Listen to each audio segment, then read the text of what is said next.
porque Google lo que ha hecho hoy, es lanzar un nuevo chat creador con inteligencia artificial, creador entre otras cosas de música, como esta, que se llama BART, y lo ha hecho para competir con el famoso chat GPT, que es el de Microsoft, que a su vez ha decidido incorporar a su buscador, que es Bing. Con lo cual, lo dicho, la batalla económica y tecnológica está planteada en toda regla. Santiago Nuño Becerra, buenas tardes. Carlas, ¿qué tal? Buenas tardes, y todas y todos. Hola, Santiago. Esto lo veías venir, esto es un choque de gigantes, ¿eh? Bueno, que hemos entrado en una dinámica en la que todas las grandes empresas, hay una más, la China Baidu, que también va a sacar hoy o mañana otro bot parecido a este, que hemos entrado en esta era, bueno, esto se veía venir. De hecho, es muy curioso, porque lo que estamos haciendo todos cuando entramos y probamos y jugamos y experimentamos es ir formando a estas inteligencias artificiales. Toda esta información luego después evidentemente va a ser procesada, incorporada a la experiencia, por llamarlo así, ¿no? Ahora, a mí realmente lo que me ha sorprendido es lo de esta inteligencia artificial que, digámoslo así, compone música. Porque esto es otra historia. Yeah. A ver, me explico. Que tú entres en una inteligencia artificial y le digas, oye, mira, es que necesito que me hagas un análisis sobre las guerras napoleónicas bajo esta perspectiva, y te lo escriba, pues dices, bien, es original, entre comillas, etcétera, etcétera, ¿no? Pero claro, esto aquí... entras con esta inteligencia artificial orientada a la música, entras en el tema de la creatividad. No. Entonces... pero esto es una especie de Thermomix, ¿no? No, porque los ingredientes, es decir, en una Thermomix tú has de poner unos ingredientes. Sí, claro. Aquí no. Bueno, aquí tienes que dar indicaciones, como lo estoy comentando para la canción de Ricky. Sí, pero para que nos entendamos, Carlas, es lo mismo que si tú te pones delante de una Thermomix y le dices, pon calabacín y pon zanahoria, y tú no pones nada. Ya. Y ella lo pone. Sí, pero yo creo, Santiago, no sé si estamos dando tú lo dices claramente, si estamos dando por hecho que es una composición, o sea, es una creación de esta máquina, cuando, por ejemplo, en muchos ejemplos de inteligencia artificial... Es un ensamblaje. Sí, se ha demostrado, exacto, que hay párrafos íntegros copiados, es decir, lo que hace es un corta y pega más elaborado, más sofisticado, por supuesto. Sí en los de texto, claramente, pero en los de música, además hay... es decir, en una palabra, yo lo que quería llegar es a lo siguiente: ¿qué pasará si una persona coge una composición de estas, va a la Sociedad General de Autores de España a registrarla? ¿Qué pasará? Claro, yo quería preguntarte cuánto dinero, no solo con la música, cuánto dinero se puede mover, cuánto dinero está en juego en esta batalla, en esta gran batalla entre gigantes con la inteligencia artificial como arma. Yo creo que es incalculable lo que está en juego. Carlas, hay una estimación, pero claro, estos son puras estimaciones, ¿no? Se dice que en un horizonte de 5 años, el negocio total que se puede mover a todos los niveles con esta dinámica puede acercarse a los 2 billones de dólares. Billones europeos, es decir, millones de millones. Sí. Oye, pero claro, en lo que concierne a los derechos de autor, esto no solamente afecta a la música, también afecta a lo que tú comentabas antes, porque un economista o un periodista puede hacer un ensayo sobre lo que sea, metiendo los ingredientes y que la inteligencia artificial te lo haga, o un literato puede meter los ingredientes de un protagonista, una trama, un género determinado, y te sale ahí una novela. Y eso también generaría derechos de autor, ¿no? Pues sí. Hay la misma ChatGPT, la misma empresa esta, OpenAI, lo que pasa es que dicen que no funciona correctamente, pero ha sacado una herramienta para descubrir o para averiguar si un texto escrito por el ChatGPT un texto está escrito por ChatGPT o no. Pero parece ser que en el test que se han hecho únicamente acertó el 20%. Ya. Claro. Sí, pero ya en Estados Unidos el ChatGPT precisamente ha aprobado el examen de ingreso como abogado, para hacerse abogado y para hacerse médico. Es decir, que cuidado, profesiones que consideramos la élite y casi, por decirlo así, inalcanzables por las máquinas. Y yo no sé si porque claro, estamos hablando de creación positiva, ¿no? Creamos canciones nuevas, pero hay otro concepto que es la falsificación. Es decir, con la inteligencia artificial se puede falsificar falsificar cualquier documento. Es una herramienta de desinformación brutal. Exactamente. Claro. Incluso hemos llegado a esto lo acabo de leer hace 10 minutos, en Estados Unidos creo que ha sido, a ChatGPT se le puso en el dilema de si escribiéndolo con un teclado, un insulto racista, se podría evitar el lanzamiento o la explosión de una bomba nuclear sobre una ciudad. Y ChatGPT dijo que no, que en ningún caso está permitido un insulto racista. De todas maneras, lo que decía... Perdón. No, y decía, y dijeron, oiga, pero es que van a morir 20 millones de personas. Dice, es igual, en ningún caso está permitido.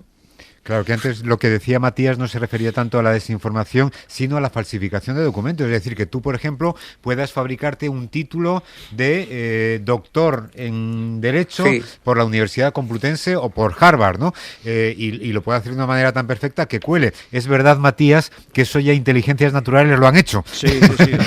y nos han intentado colar, ¿no? Entonces no sería muy distinto, en realidad, a lo que ya ha pasado. De todas formas, como a Santiago, lo que le ha gustado yo creo que es lo de la música. Hemos puesto el ejemplo del reggae, por el del Bob Marley de hace un par de días y tal. Lucía Taboada, buenas tardes. Buenas tardes. Pero tenemos más donde elegir, ¿no? Sí, porque esta máquina responde, como decías, a descripciones muy precisas. Por ejemplo, si le pides una banda sonora principal de un juego de arcade, de ritmo rápido y optimista, con un pegadizo riff de guitarra eléctrica, música repetitiva y fácil de recordar, pero con sonidos inesperados, como golpes de platillos o redoble de tambores, pues Music LM genera esto.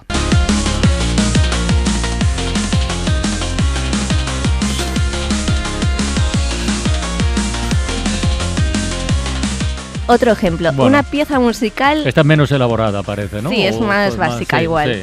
Una pieza musical de R&B y hip hop, con una voz masculina que rapea y una voz femenina que canta a modo de rap. Todo esto se lo tienes que poner. Todo esto lo escribes. El ritmo se compone de un piano que toca los acordes de la melodía con un respaldo de batería electrónica. La atmósfera de la pieza es lúdica y enérgica. Y ojo, añaden, esta pieza podría usarse en la banda sonora de una película o programa de televisión dramático de escuela secundaria.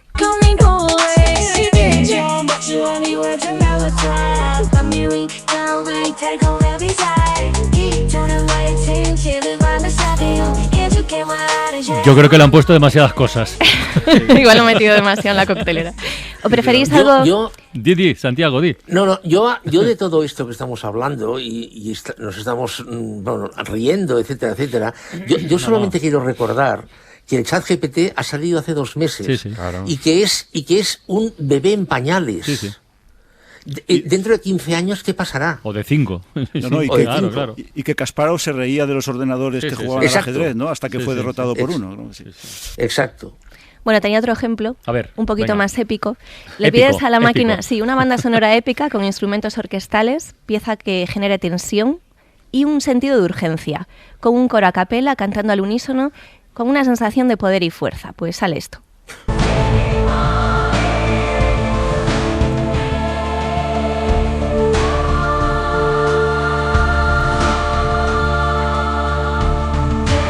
Bueno, pues mira, Sí. pues esta banda sonora así con tintes épicos nos sirve para hablar de un tema económico muy importante, yo creo, Santiago, que es esa comparecencia ayer de los 4 principales directores de banco en Reino Unido, en la Cámara de los Comunes, reconociendo ante las críticas tanto de conservadores como de laboristas, de que imponen tipos de interés muy altos, porque ahora toca elevarlos a las hipotecas, pero pagan cantidades muy pequeñas a la gente que tiene dinero invertido, a los ahorradores.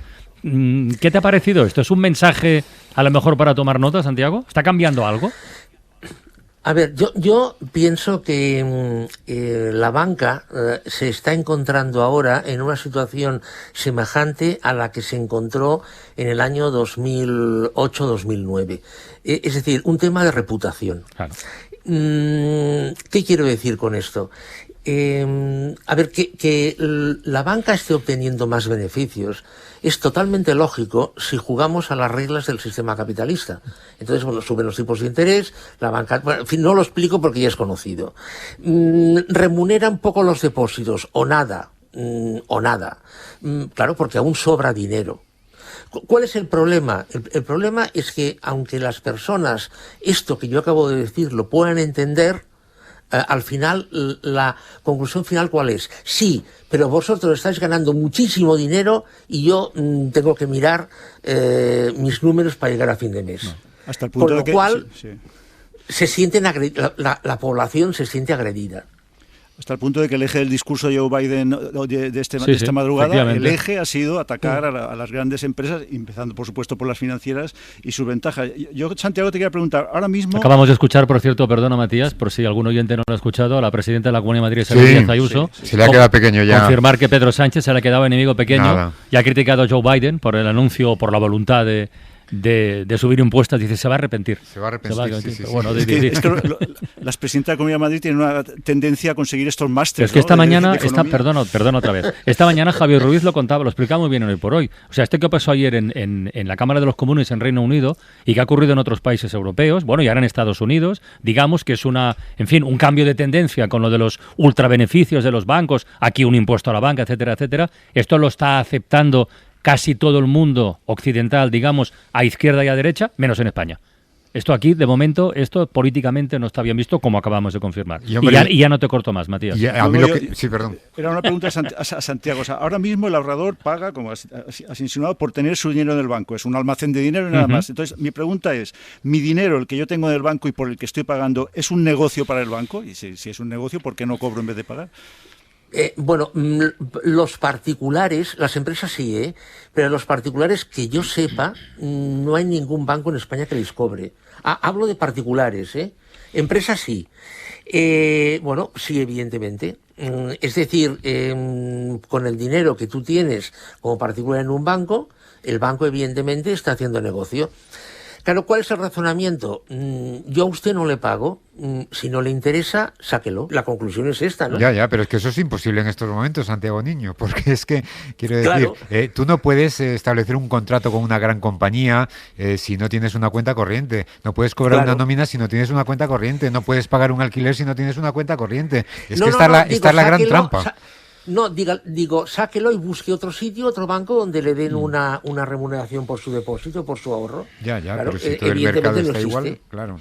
Evidentemente no existe. A mí me has hecho temblar cuando has dicho que están igual que en la crisis anterior con una crisis reputacional. El problema es que ellos se quedaron con la crisis y la tuvimos que pagar entre todos los españoles, rescatando el agujero, que es verdad que no es de los bancos que en estos momentos siguen en marcha, pero sí que era del sistema financiero, que si se hunde aquello y se le deja hundir, por supuesto va detrás después todo el sistema financiero, incluso el sano, ¿no? Sí, exacto. Bueno, esta es, de alguna forma, hay quien dice que a pesar de ser sociedades anónimas, los bancos no juegan con las mismas reglas que cualquier tipo de empresa. Es decir, quiebra una cadena de supermercados, bueno, y es un desastre, pero no pasa nada. Quiebra un banco y hay un pánico. Sí, claro. Entonces, claro, esto da una garantía que cualquier otro tipo de empresa no tiene. Pero una vez pasa el pánico, lo que se ha puesto para ayudar, a lo mejor, aunque fuera una parte, podría volverse. Pero bueno, Didi, Matías. No, que Obama, lo que ha dicho Santiago es una frase literal de Obama, quizá por inteligencia artificial cogida, ¿no? Es los ricos juegan con otras reglas. Pero lo cierto es que Obama, que vino después de la crisis de la que hablabais de reputación, no digo encarcelar, pero vamos, no procesó ni juzgó la Fiscalía de Estados Unidos a ningún banquero. Es decir, la inmunidad de que gozan, por tanto, es absoluta. Ya. Hablando de reglas, oye, noticia importante. Matías, estás en Mallorca. Hoy el Tribunal Supremo respalda que se prohíban los pisos turísticos en Palma. Cuidado que es un titular muy importante esto, ¿eh? Hay que recordar un poquito la historia. Abril de 2018, el Ayuntamiento de Palma, la semana pasada estábamos aquí hablando de toda la gente que en Baleares vive en caravanas, porque es imposible que se pague un alquiler. En abril de 2018, el Ayuntamiento de Palma decide prohibir el alquiler turístico en viviendas plurifamiliares. Dice, vale, ya, suficiente. 3 años más tarde, el Tribunal Superior de Justicia de Baleares anula la prohibición y ahora el Supremo le da la razón al Ayuntamiento basándose en informes que destacan el impacto clarísimamente negativo de los pisos turísticos en los barrios, la falta de oferta que generan los vecinos, bueno, o efectos también directamente sobre el medio ambiente. Lucía Borges, buenas tardes. ¿Qué tal? Buenas tardes. Estás ahí a dúo con Matías, ¿verdad? Sí, aquí estamos los dos. Cuéntanos, es un notición esto, ¿eh? Sí, sí que lo es, porque la sentencia del Supremo considera que los motivos alegados por el Ayuntamiento de Palma, formado por PSOE, MES y Podemos, para decretar la prohibición del alquiler turístico en pisos, son evidentes y consistentes. Entre ellos, el enorme impacto que tienen en la actividad de los barrios, la falta de oferta de alojamiento en alquiler para residentes y los efectos que este modelo de negocio tiene sobre los recursos y las infraestructuras de la ciudad.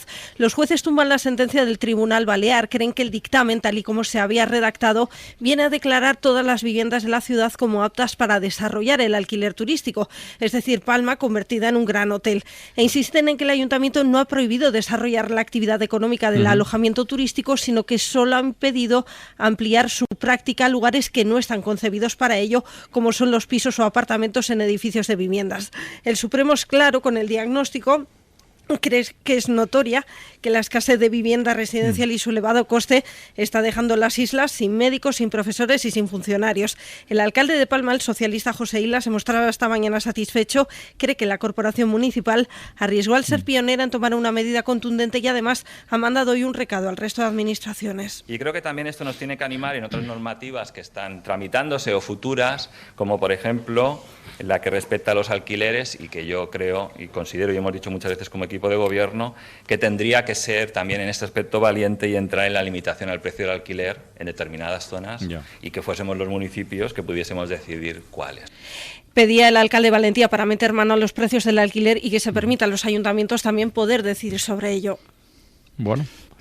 No, lo que sorprende, Carles, de la sentencia del Supremo, de lo contencioso, que es como lo más teórico, ¿no? Lo que nunca entendemos casi, nos cuesta hasta la palabra, es que ha utilizado argumentos sociales, tremendamente sociales. Bueno. Toda una ciudad, y lo dice así, toda la ciudad no puede ser un alojamiento turístico. Cuando se tomó esta medida era como el Asterix de la aldea gala, ¿no? Entonces el alcalde Antonio Noguera fue portada del New York Times, es decir, Palma, una ciudad de primer nivel de Occidente, se atreve contra el imperio que todos simbolizamos en Airbnb de los pisos turísticos. Y efectivamente lo que dice el Supremo es que no puede ser el desarrollo de cualquier actividad económica en cualquier inmueble. Y una cosa que yo creo que sirve para Santiago Niño, que es decir, el propietario de la vivienda no es por eso, no tiene derecho pues a explotarlo de cualquier manera. O sea, la facultad integrante de la propiedad no es la explotación como alojamiento turístico o de otra manera. Esto es intervención del mercado con aval judicial, ¿no? Yo creo, mi opinión personal, yo creo que ahora todo esto, o sea, se está pagando en que, bueno, es mi argumento, ¿no?,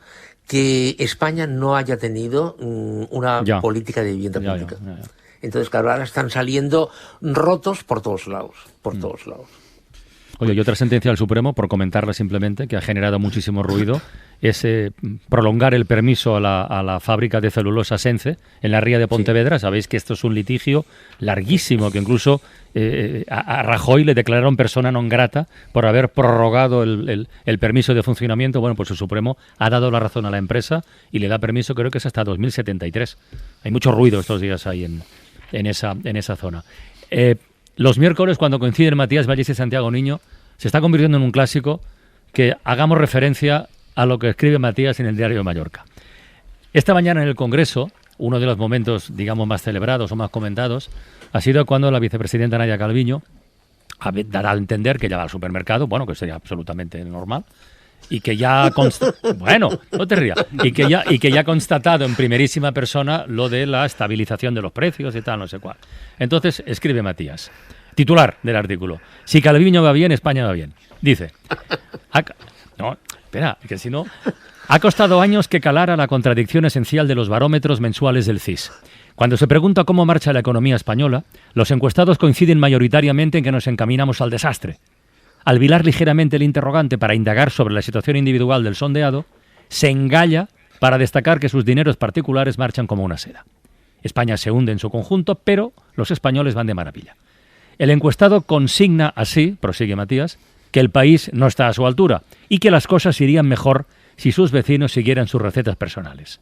Lo inédito hasta hoy mismo, dice ayer porque se publica mañana, pero es hoy, es que una vicepresidenta económica del Gobierno se sumara en el Congreso a esta superioridad individual sobre los males colectivos, al señalar, Nadia Calviño, que ha notado la estabilización de precios en sus visitas, por lo visto frecuentes al supermercado. Si Calviño va bien, España va bien. Y concluye: esta inteligente mujer conoce la primera regla para encabezar el Consejo de Ministros, que consiste en liberarse del lenguaje de la macroeconomía o el tecnocratés, en someterse a las humillantes rebajas para que te enteres de que sabe comprar hoy cebollas y mañana tanques a buen precio.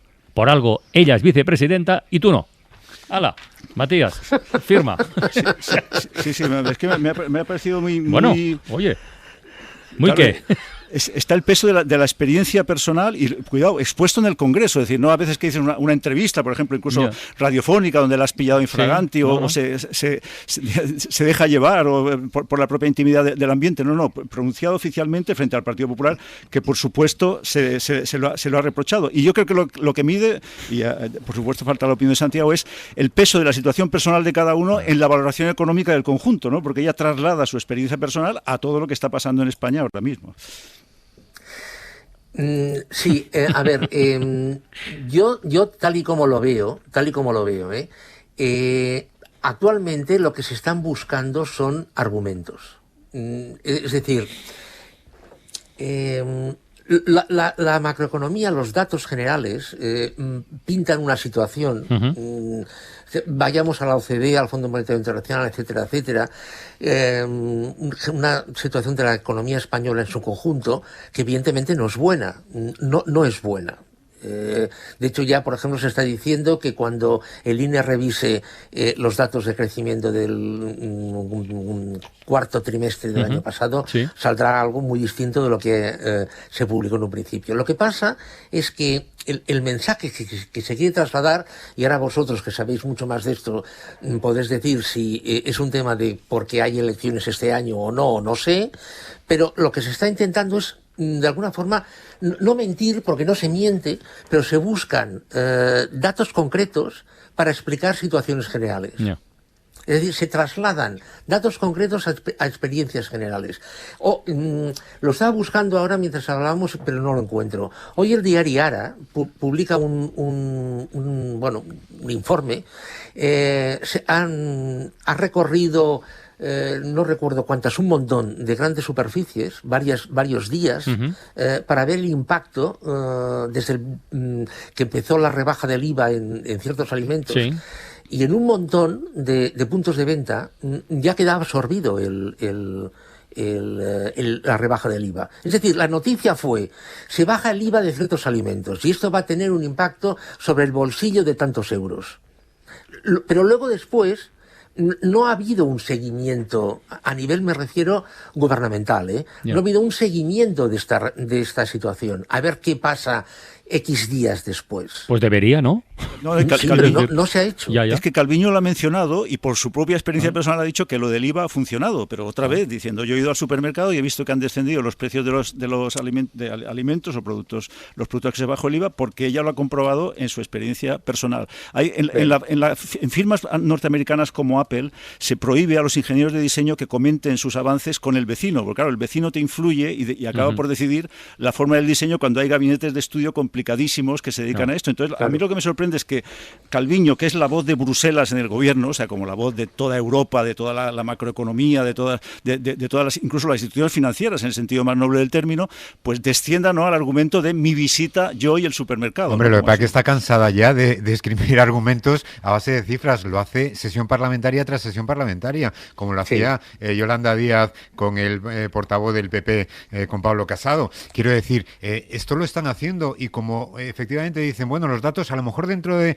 unos meses van mal, pero en estos momentos, oiga, teníamos una inflación de 2 dígitos y ahora la tenemos casi a la mitad y sin embargo ustedes siguen anunciando la catástrofe. Entonces, como eso, con datos oficiales que no paran de darlos, no sirve, pues ahora nos habla del supermercado. La gran pregunta es si el supermercado de la vicepresidenta primera del gobierno es un argumento de autoridad. Esta es la gran clave, ¿no? Sí, pero Isaías, has puesto un ejemplo muy bueno. Es verdad que la inflación ha bajado de 2 dígitos, ha bajado a 1 dígito. Es cierto, es verdad.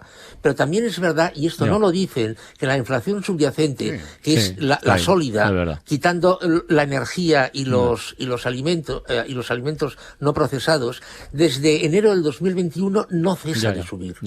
Eso no lo dicen. Bueno, Santiago, la semana próxima más. Muy bien. Que tenemos que marcharnos ya. Un abrazo. Hasta luego.